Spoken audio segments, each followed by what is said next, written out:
할렐루야.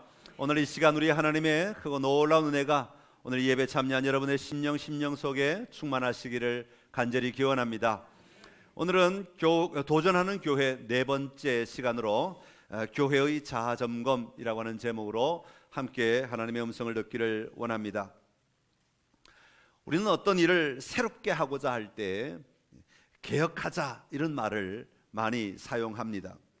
일반적으로 개혁이라고 하는 말을 사용할 때는 다 뒤집어 놓고 뒤집어 엎어버리고 이거 다 하지 말고 정말 전혀 새로운 것을 하자, 전혀 새로운 일에 도전하자, 그래서 우리가 완전히 새롭게 가꾸어 보자, 이런 의미들을 가지고 있습니다. 그런데 신앙에서도 개혁이란 말을 사용을 합니다. 신앙에서 개혁하자는 말을 사용할 때는 전혀 새로운 일을 하자 그런 의미가 아닙니다. 오히려 뒤를 돌아 근원으로 돌아가자 그런 의미가 바로 신앙에서 사용하는 개혁이라고 하는 말의 의미입니다. 우리 교회가 속해 있는 이 개신교를 다른 말로는 개혁교회라고 부릅니다. 개혁하는 교회라는 의미죠. 이 개혁교회라고 하는 말은 끊임없이 교회가 계속해서 개혁되어야 한다, 개혁하는 교회가 되어야 된다, 그런 의미를 가지고 있습니다. 다시 말하면 교회가 점점 더 습관화되어 가고 타성해졌고 형식과 예식에 매여 있는 그런 교회가 아니라 끊임없이 근원을 되새기며 계속해서 개혁되어 가는 교회, 근원으로 계속해서 돌아가고 또 돌아가고 또 돌아가서 이 근원을 붙잡고 끝까지 나아가는 교회, 이런 교회가 바로 개혁교회라는 말의 진정한 의미인 것입니다. 여러분, 우리가 신앙생활하다 보면 우리가 알게 모르게 습관화되어 감으로 말미암아 형식화되어 감으로 말미암아 우리의 삶이 비대해질 때가 참 많이 있습니다. 여러분, 예배 드릴 때 여러분 늘 새로운 마음으로 오십니까? 아이고, 오늘 일요일이 됐으니까, 시간 다 됐으니까 알았어, 어그저 그냥 가자, 그런 마음들이 일어난다면 이미 이 예배의 시간은 우리에게는 형식화되어 가고 있는 거죠. 날마다 하나님 앞에 나올 때 기대와 소망을 가지고 오늘 만날 하나님을 바라보며 그 하나님 앞에 정결한 모습으로 나온다면 우리의 신앙은 개혁되어가는 신앙이 되는 것이죠. 이 개혁이란 말의 한문을 보니까 자기 몸을 친다라는 개자와 짐승을 거꾸로 매달아 놓고 껍질을 벗기는 장면의 상형 문자, 이 혁자가 제 혁자 말고 가죽 혁자, 저는 빛날 혁이고 가죽 혁자의 혁자는 그런 의미를 가지고 있어요. 그래서 자기 몸을 몽둥이질해서 쳐서 자기의 껍질을 싹 벗겨 놓는 거, 이게 개혁이란 말이죠. 그러니까 껍데기를 다 벗겨버리고 끝에 붙은 더러운 거, 먼지 붙은 거, 쌓인 거, 이런 거 다 가죽들 다 벗겨버리고 알맹이, 진짜 알맹이를 찾아가는 것, 이게 개혁이라는 것이죠. 그게 한문의 의미입니다. 사도 바울이 오늘 성경을 통해서 고린도 교회가 끊임없이 개혁하지 않으면 안 된다, 지금 그 얘기를 계속하고 있는 겁니다. 너희가 지금 잘못되어 가고 있는 것, 세상의 지혜로 말미암아 덕지덕지 자꾸 붙어져 가고 있는 것, 너희가 세상의 지혜에 끌려가지고 변질되고 있는 것, 이것을 다 돌이켜서 다시 근원으로 돌아가야 된다, 개혁해야 된다, 이게 고린도전서가 주고 있는 핵심 메시지인 것입니다. 사도 바울은 오늘 고린도 교회를 향하여 뭐라고 부르고 있는 거니까 너희들이다, 이렇게 부르고, 너희라는 단어가 여러 번 반복하고 있습니다. 이것은 뭘 의미하느냐 하면 교회는 성도들의 공동체를 가리키는 거죠. 건물을 가리키는 것이 아니라 공동체를 가리키는, 우리 모든 믿는 사람의 공동체를 가리키는 겁니다. 그런데 오늘 본문에 보면 너희의 모습이 참 연약하다, 그런 표현을 앞부분에 하고 있습니다. 그들의 모습이 어떤가 하면 신령한 자가 아니라 육신에 속한 자들이다, 그렇게 말하고 있는 것이죠. 여러분, 신령한 자라고 하는 말은 의미는 뭡니까? 그동안 우리가 고린도전서를 나누면서 계속했던 말인데, 하나님의 지혜로 살아가는 사람들, 이런 사람들을 신령한 자라고 표현할 수 있는 것이죠. 세상의 지혜로 살아가고 있는 사람들은 육신에 속한 사람들이라는 말로 성경은 표현하고 있는 것입니다.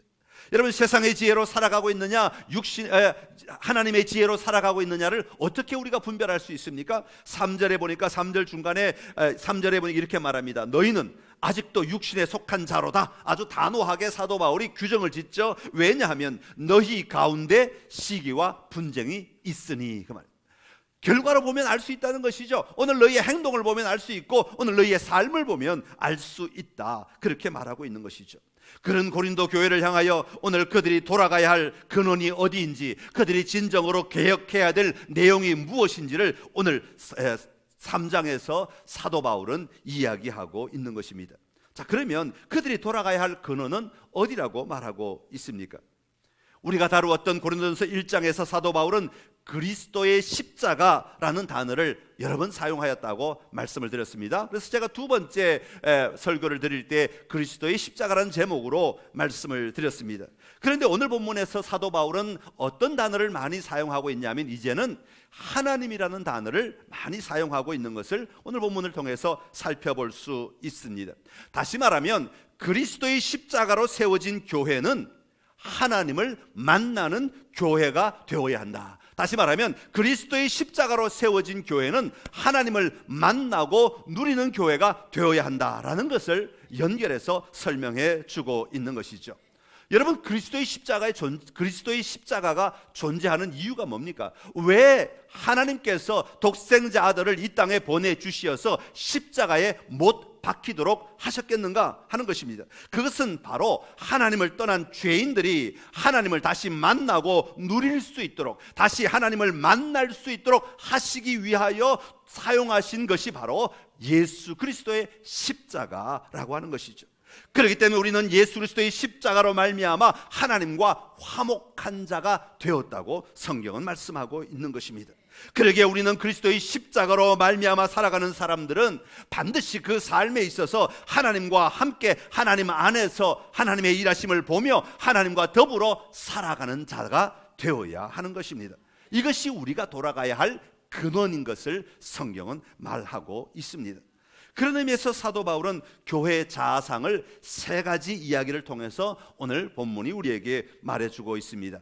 오늘 이 이야기들을 통하여 교회가 가져야 될 바른 자아상의 모습을 다시 한번 살펴보고 오늘 우리의 자아를 점검하는 은혜가 여러분 모두에게 있기를 간절히 기원합니다.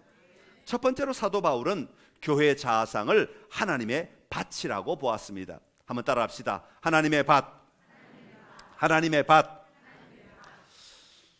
여러분 모두가 그런 것은 아니지만 가끔 우리가 어떤 일을 맡게 되었을 때 우리 안에 드는 생각 가운데 하나가 내가 대장이다라는 생각에 빠질 때가 있습니다. 이 말은 뭐냐 하면 리더로 선다는 게 잘못됐다는 것이 아니라 리더로 역할을 감당할 때 내가 절대 권력을 가졌다라고 생각하는 경우가 종종 일어난다는 것이죠. 우리가 욕심이 생기든지 아니면 다른 마음이 들든지 간에 이건 내가 절대 권력을 가졌다라고 생각하면 그때부터 많은 문제가 일어나게 되는 것을 봅니다.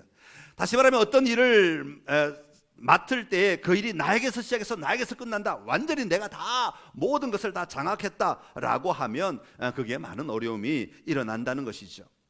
그러나 우리가 이 교회 생활에서 하나님이 주신 리더십을 가만히 생각해 보면 목사이든 장로이든 권사이든 부장이든 교사이든 주방을 맡은 자이든 주차장을 맡은 주차 안내를 맡은 자이든 찬양대이든 어떤 자리에 있고 어떤 역할을 한다 할지라도 교회에서 가지는 리더십은 절대 권력이 아닙니다. 왜냐하면 절대 권력자는 누구냐 하면 바로 하나님이시기 때문에 그렇습니다. 그러니까 우리가 절대 권력이라는 개념을 가지기 시작하면 누구를 무시하는 거예요? 하나님을 무시하는, 하나님을 제외하고 그 하나님의 일들을, 하나님의 역할을 내가 하겠다는 이야기밖에 되지 않는 거죠. 그러니까 교회가 가지고 있는 모든 직분의 모든 역할의 진정한 리더십은 뭐냐 하면 다른 사람을 섬겨주는 겁니다. 다른 사람을 세워가는 일입니다. 다시 말하면 나로 말미암아 다른 사람이 하나님과의 관계를 바르게 하고 하나님 안에서 잘 자라날 수 있도록 도와주기 위하여, 세워가기 위하여 하나님은 우리를 부르셨고 우리에게 직분을 맡기시고 우리에게 역할을 맡기시고 그 역할을 감당하도록 하셨다는 사실입니다. 6절에 보면 우리 6절 말씀 한번 읽어볼까요? 6절, 오늘 본문 6절 시작. 나는 심었고 아볼로는 물을 주었으되 오직 하나님께서 자라나게 하셨나니. 아멘. 여러분, 여기서 가장 중요한 역할이 뭐냐 하면 심었다, 심어야 자라지 않습니까? 하나님 보시기엔 심는 것도 중요하지 않아요. 가장 중요한 역할이 뭐냐면 자라나게 하는 겁니다. 자라나게 하는 것.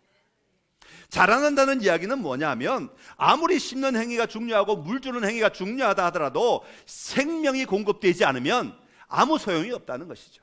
아무 의미가 없다는 것입니다.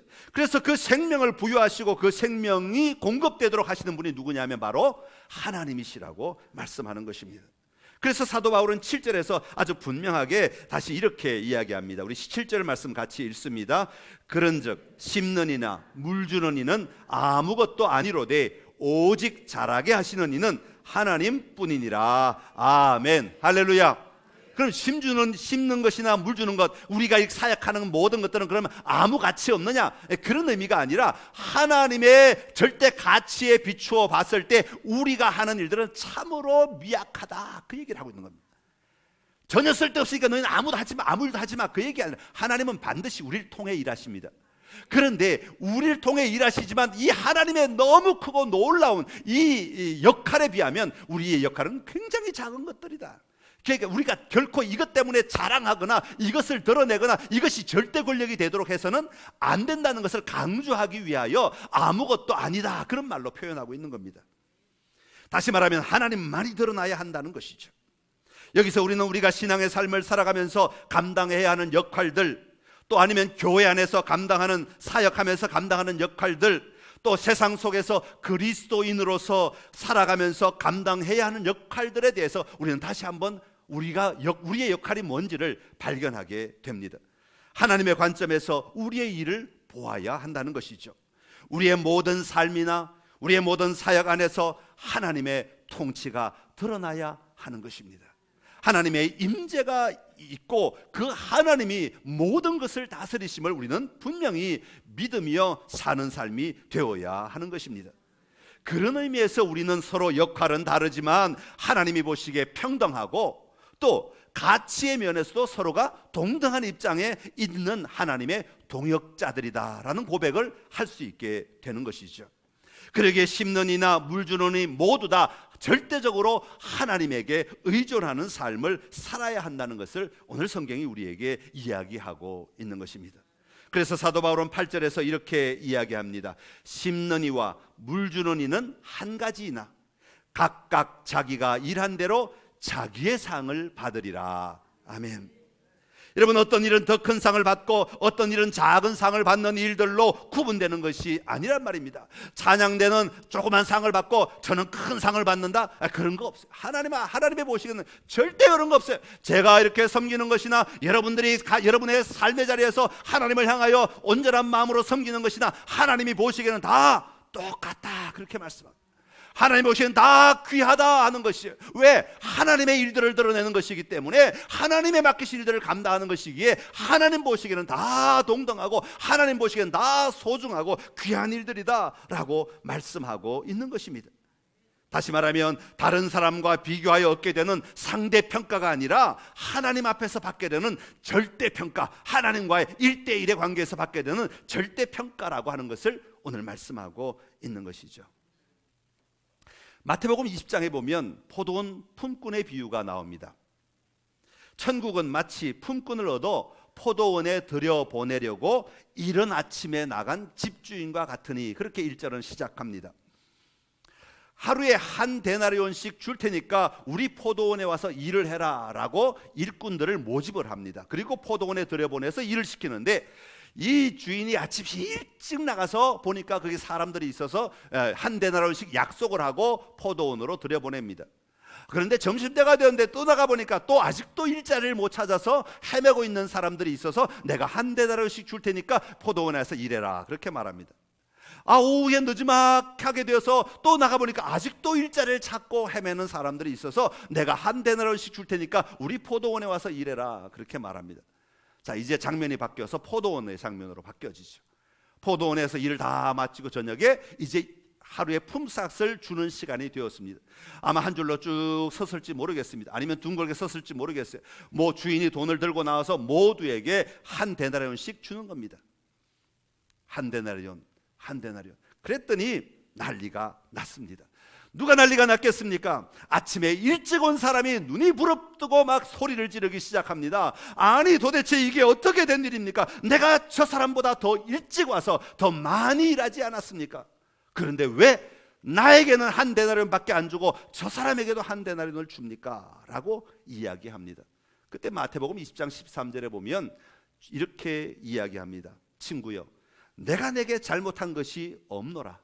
내가 나와 한 데나리온의 약속을 하지 아니하였느냐?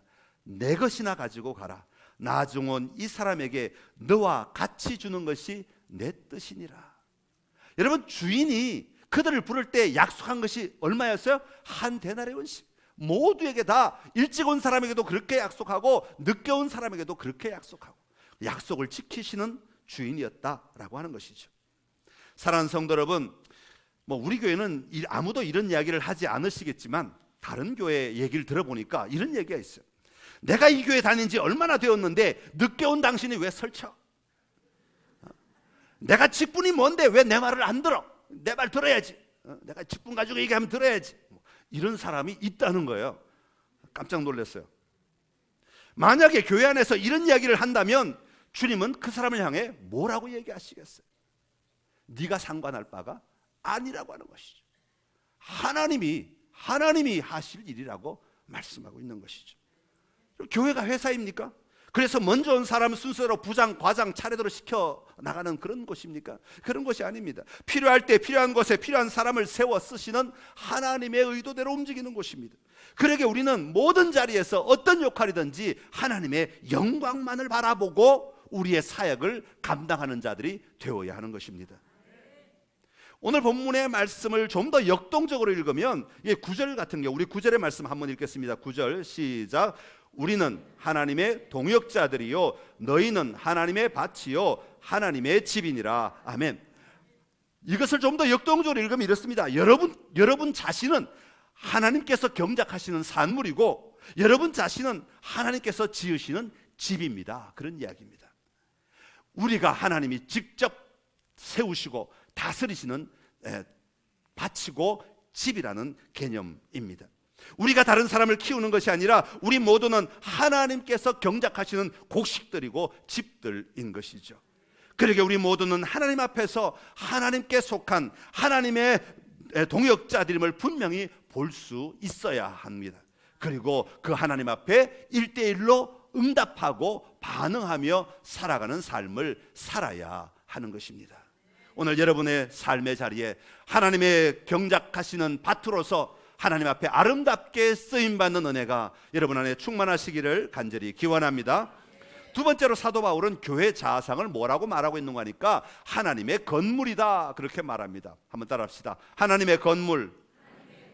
이 말은 다른 말로 바꾸면 하나님의 건축물이다. 건물은 이미 세워져 있는 결과를 보는 것 같은 느낌이 있으니까 이것을 좀 이렇게 진행형으로 바꾸면 건축되어가는 건축물이다 그런 의미로 볼 수가 있습니다. 그렇기 때문에 우리 모두가 다 신실하게 이 건물을 세워가는 자들이 되어야 된다. 다시 말하면 교회를 세워가는 자들이 되어야 되고 우리 신앙의 삶을 세워가는 자들이 되어야 한다는 말입니다. 개인의 야망을 이루는 건물도 아니고 교회 공동체가 원하는 건물을 만드는 것도 아닙니다. 하나님이 원하시는 하나님의 일들이 드러나는 건물이 되어야 하는 것이죠. 그래서 사도 바울은 10절에서 자신을 뭐라고 말하고 있는가 하니까 내가 지혜로운 건축자와 같이 털을 닦아두었다 그렇게 말합니다.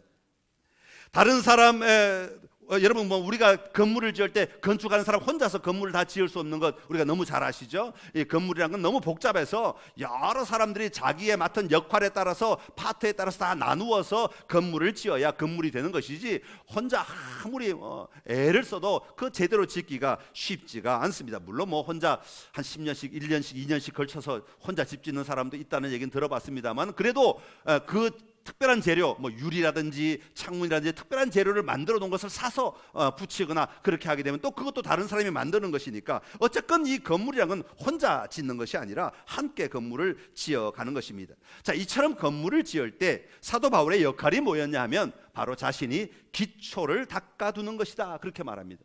그러면서 그 기초가 뭐라고 얘기하고 있습니까? 그 기초가 바로 예수 그리스도라고 말씀하고 있습니다.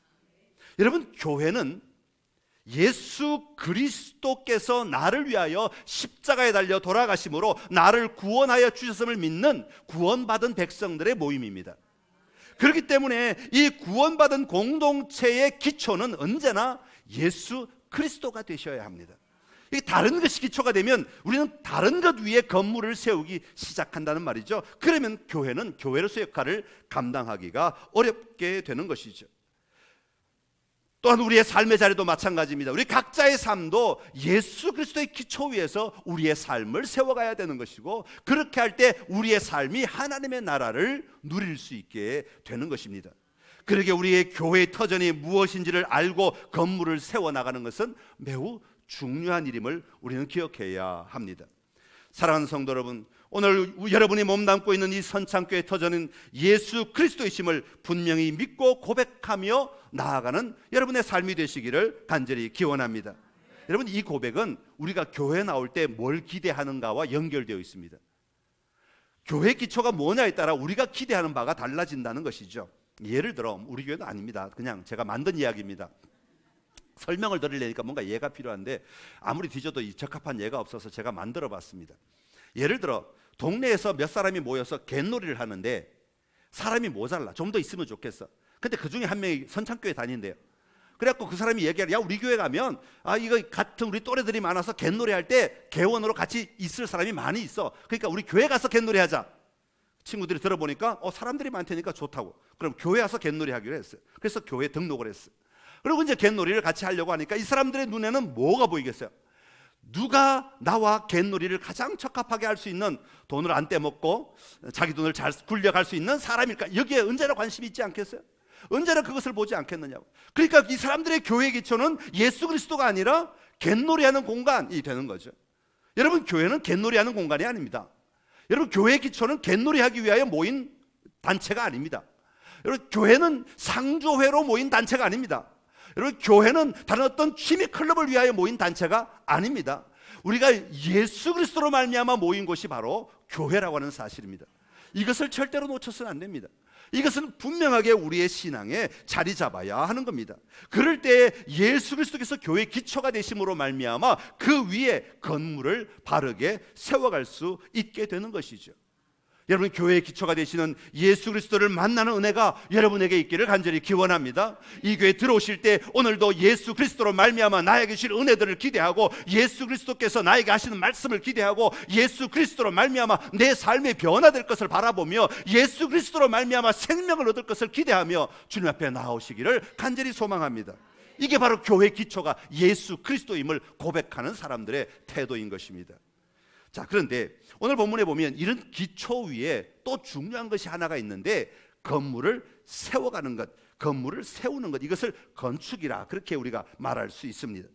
터 위에 무엇으로 기둥을 만들고, 무엇으로 벽을 만들고, 무엇으로 지붕을 만들고, 무엇으로 창을 만들고, 무엇으로 문을 만들 것인가 라고 하는 것입니다. 터를 바울이 세웠지만 다른 사람이 그 위를 세우게 된다, 10절에 사도 바울은 말합니다. 아까도 말씀드렸지만 건축은 혼자 하는 것이 아닙니다. 다양한 재능과 기술을 가진 사람들이 함께 모여서 해야 하는 것이 건축입니다. 이처럼 함께 모여서 건물을 세울 때 중요한 원칙은 뭐냐 하면, 모두가 다 각자이지만 각자의 가장 좋은 재료를 사용하여 가장 깔끔하게 정확하게 건물을 세워가야 한다는 것입니다. 예를 들어 나는 기둥을 맡은 사람인데 기둥은 튼튼하게 세우기로 하고 콘크리트를 그 안에 철근을 많이 집어넣고 정해진 콘크리트의 강도에 따라서 콘크리트 기둥을 세웠어. 근데 옆에 담을 치는 사람은, 벽을 치는 사람은 시멘트도 조금밖에 안 들어가고 건드리면 무너질 것 같은 그런 벽돌로 벽을 세웠다. 이러면 아무리 기둥을 제대로 세웠어도 이 건물은 쓸모없는 건물이 되어지고 만다는 것이죠. 그렇기 때문에 이 건축이라고 하는 것의 원칙은 뭐냐 하면, 각자 다른 역할을 맡았지만 모두가 다 최선을 다해서 가장 좋은 것으로, 가장 적합한 것으로 건물들을 세워가야 한다고 하는 것이죠. 모두가 다 바른 재료로 바르게 자신의 영역을 감당할 때에 이 건물이 완성이 될 수 있는 것입니다. 그렇게 완성된 건물이라야 태풍이 오거나 지진이 올 때에도 건물이 흔들려도 무너지지 않게 된다는 것이죠. 아무리 한 영역이 탁월한 재료로 탁월하게 지었어도 다른 곳이 엉망이면 그것은 무너질 수밖에 없는 통로가 된다는 말이죠. 여러분, 한국의 역사가 많이 보여주고 있잖아요. 한국의 삼풍백화점 기억나십니까? 어르신들은 기억나실 텐데, 성수대교 이런 거, 와우 아파트 70년도에 있는 아파트가 우리나라도 무너진 적이 있어요. 저렇게 와장창. 근데 더 처참한 장면, 중국의 아파트, 상해의 아파트. 이게 세워진 모양이 아니라 지금 누워 있는 모양입니다. 이게 이 밑에 옆에가 땅이에요. 저렇게 누워 있어요. 아파트. 땅을 안 파고 그냥 요만큼만 기둥을 박아놓고 건물을 지어가지고 13층 건물을 지었는데 기둥을 요만큼밖에 안 박았어요. 저것도 흙밭 위에다가 이게 다 무너지는 거죠. 위는 아무리 튼튼한 건물로 세웠다 할지라도 그 위엔 튼튼한 걸 했으니까 저렇게 누워서 견디겠죠. 유리창도 보니까 말짱한 거 보니까 유리창도 좋은 것 같아요. 저렇게 넘어졌는데도 유리창 안 깨진 거 보니까 유리창은 좋은 것 같아요. 유리창만 좋으면 뭐 하냐고요. 벽만 좋으면 뭐 하냐고요. 문만 좋은 거 쓰면 뭐 하냐고요. 무너져버리면 아무것도 쓸모가 없는 건데, 이 건물은 더 이상 건물로서의 가치가 없어지고 마는 것이죠. 오늘 본문에도 보면 어떤 사람은 금으로, 이 12절에 보면 12절에 어떤 사람은 은으로, 어떤 사람은 보석으로 건물을 세운다고 말합니다. 그런데 어떤 사람은 나무로, 어떤 사람은 풀로, 어떤 사람은 지프로 건물을 세운다는 것입니다. 여기서 어떤 사람도 이걸 보고는 얼마나 비싼 걸 썼느냐, 여기 관심. 비싼 가구는 상관없어요. 여기에 이것을 시험하는 도구가 뭐였냐면 불이란 거예요. 불. 그렇기 때문에 이 재료는 불에 얼마나 잘 견디느냐, 이걸 따지는 거지 얼마나 비싼 재료를 썼느냐 그걸 얘기하는 게 아닙니다. 불이 왔을 때 나무나 짚이나 풀은 금방 타버리고 말지만, 저렇게 무너져야 할 때 어떤 태풍이 오거나 어떤 상황이 변화되었을 때 무너질 수밖에 없는 도구이지만, 금이나 은이나 보석과 같은 것들은 무너지지 않는 도구다라고 하는 것을 우리에게 이야기하고 있는 것이죠. 불이 왔을 때 건물을 태움으로 인하여 이 건물이 제대로 된 것인지 안 그런지를 판단하게 될 때가 오는데, 그래서 그 세운 공적이 그대로 남아있게 되면 상을 받지만 저렇게 무너지게 되면 해를 입게 될 것이라고 경고하고 있는 것입니다. 사랑하는 성도 여러분, 오늘 우리는 건축하는 사람들입니다. 하나님의 건물을 세워가는 사람들이라고 사도 바울은 말하고 있습니다.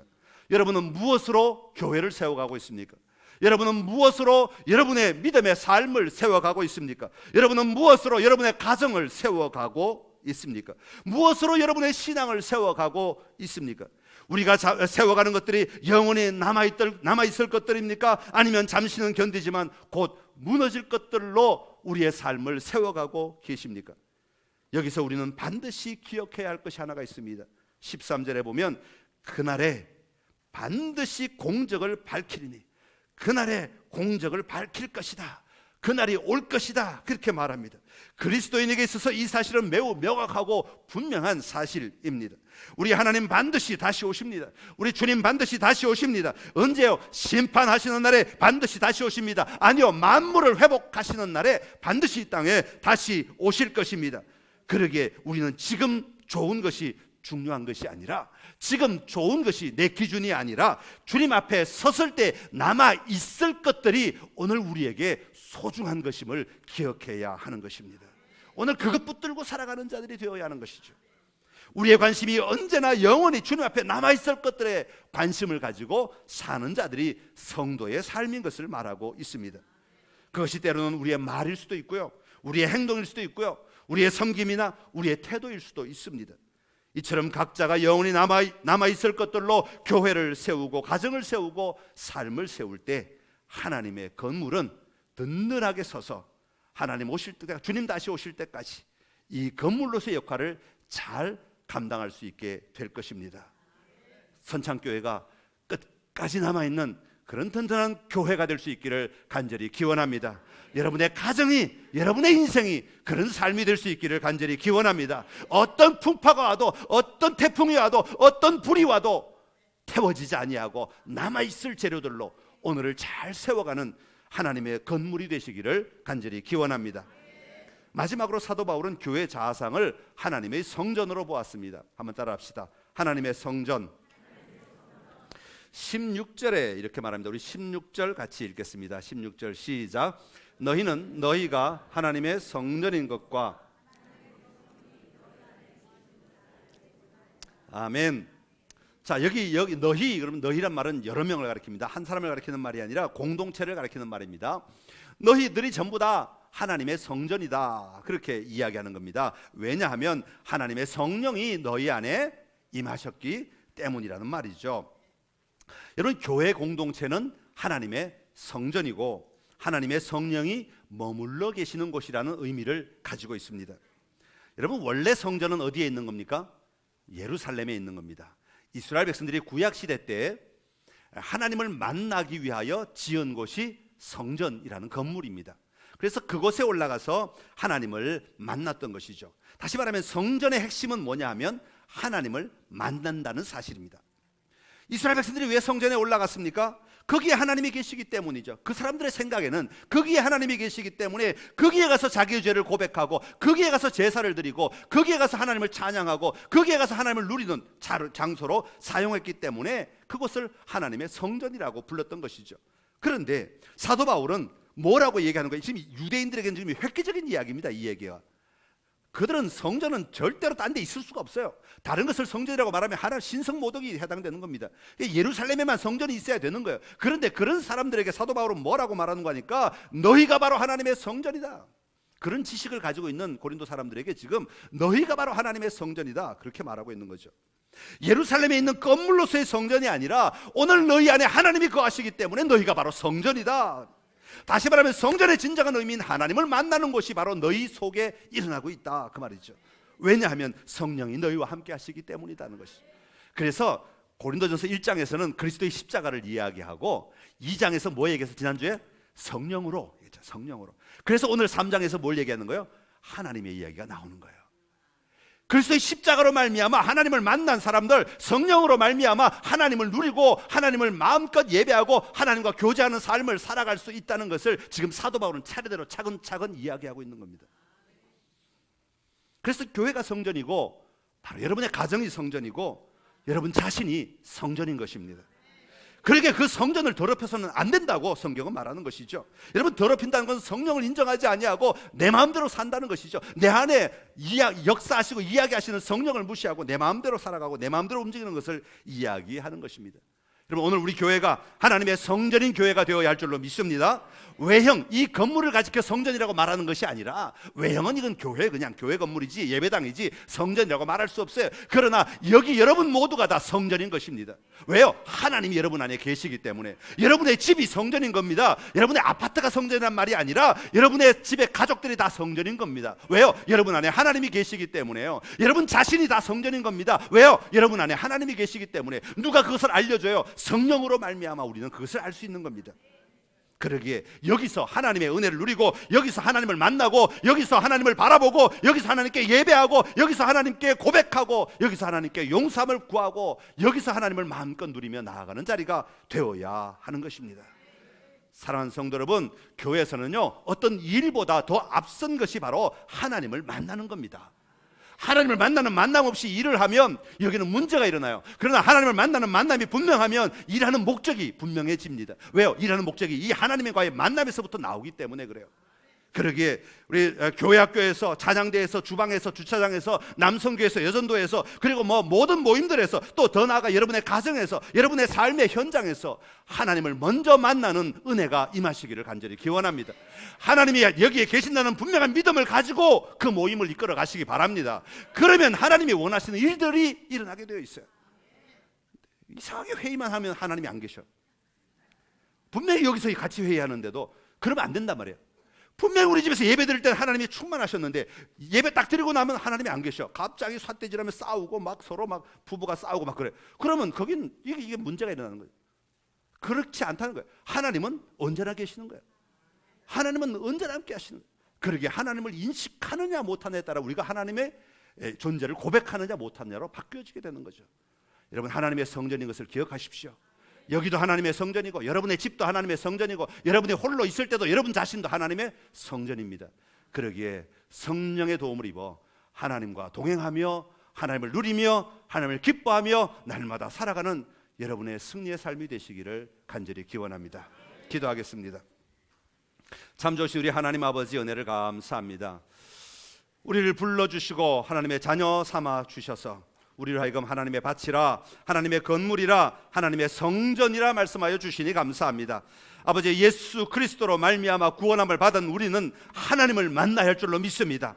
타락함으로 하나님을 떠났던 우리가 이제는 예수 그리스도의 십자가로 말미암아 하나님과 화목한 자가 되었기에 하나님을 만나고 하나님을 누리는 삶을 살아가야 할 줄로 믿습니다. 우리의 모든 삶이 하나님을 누리게 하여 주옵시고 하나님에 의하여 하나님으로 말미암아 하나님 때문에 움직여지는 우리의 모든 삶이 되게 하여 주옵소서. 예수님의 이름으로 기도드리옵나이다. 아멘. 아멘.